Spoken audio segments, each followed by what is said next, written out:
Hello there, people of the internet. I love buying absolute rotting garbage from RTI and doing my best to restore it. For the most part, the restorations have come out pretty gosh darn good, but I think I've taken up a whole new challenge, and I have no idea how well this one's gonna turn out.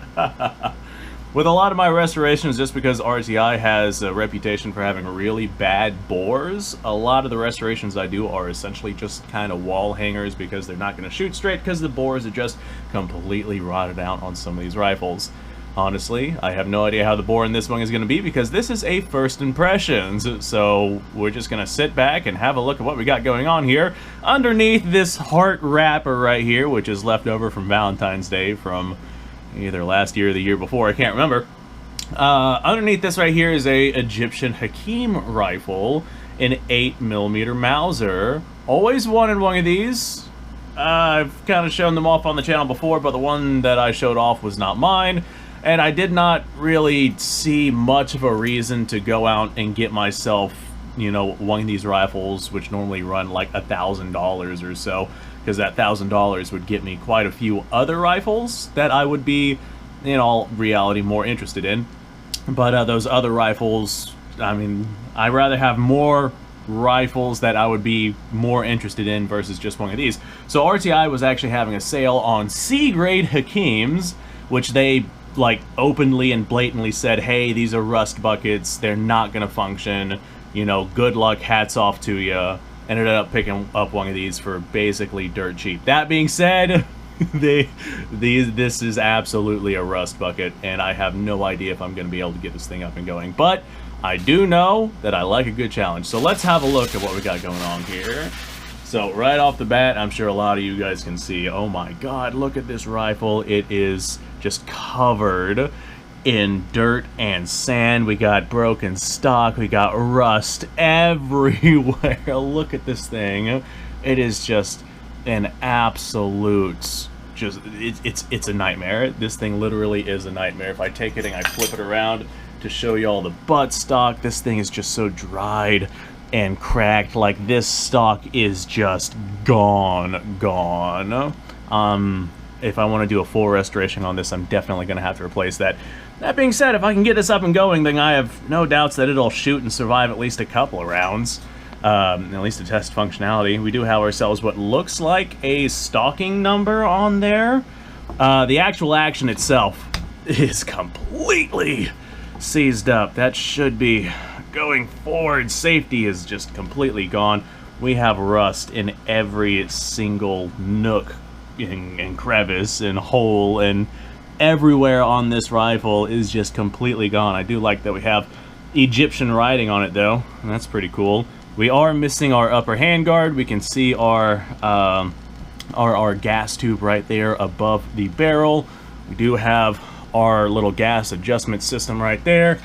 We are missing the front end of the stock, but we do actually have the barrel bands for it. And then we have the very, what would you call that? Aggressive? We're gonna go with aggressive. The very aggressive muzzle brake that the Hakims are known for. Let's look at our sight right here. Just this. Move it! Oh, no, that is just completely gone. Okay, so this, not even the sight moves on this thing. So I'm gonna have one hell of a time trying to get this thing up and going. How about trigger? Any movement whatsoever? Nope, this thing is just completely rusted.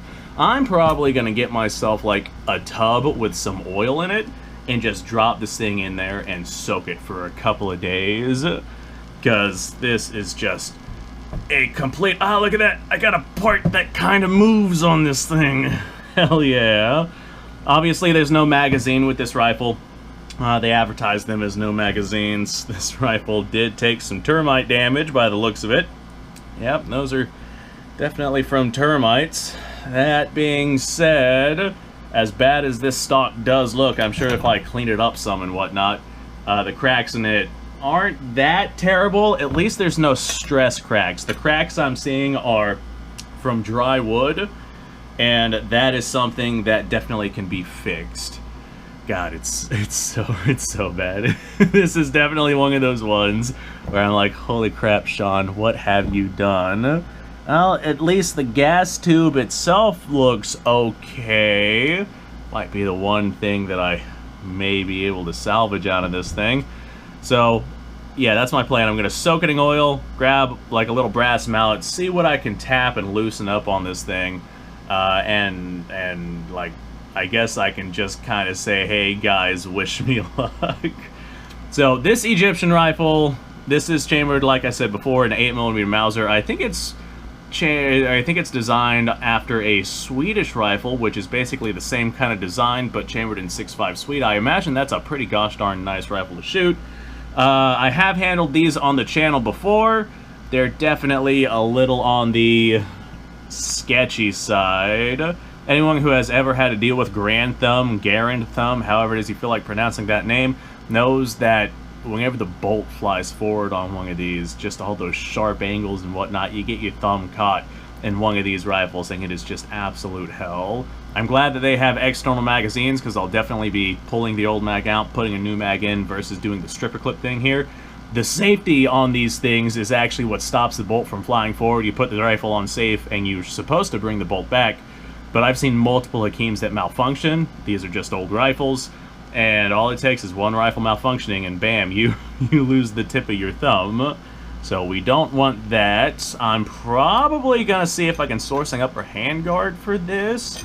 Potentially, well, honestly, I'd like to see if I can find all of the wood for this rifle, but that'll probably be something that I hunt down the road. If I can get this moving, like right now it's just rusted and seized shut. If I can just get it moving, that alone would be a miracle. If I can find the wood, I've already got all the pieces here, looks like. Got the bands, I got the retainers, I got the metal of the rifle itself. I'd need to find a magazine. I think I'm gonna have fun with this one. I love messing with like really bad shaped guns like this and seeing what I can do with them. Alright folks, I think that this is going to be the end of this video. Thanks for watching, appreciate your time, like, subscribe, share, description below has a link to all sorts of stuff, go check it out. You guys go off, have yourself a fantastic day. I'll see you on the next episode.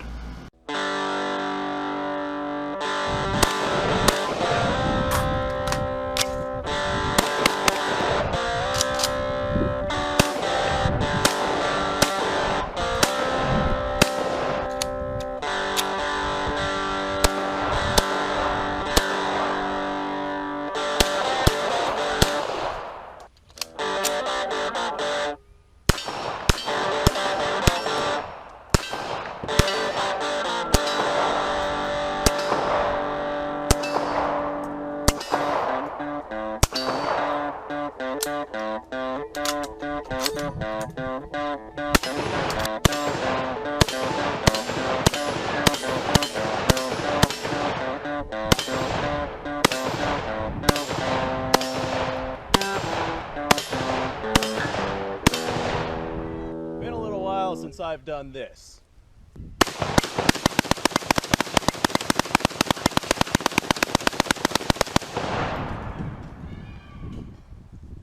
Bonnie and Clyde be damned.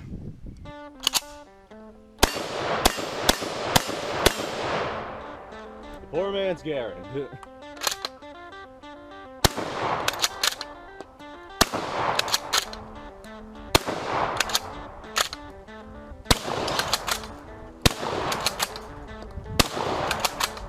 Shame that bolt-action shotguns aren't more mainstream.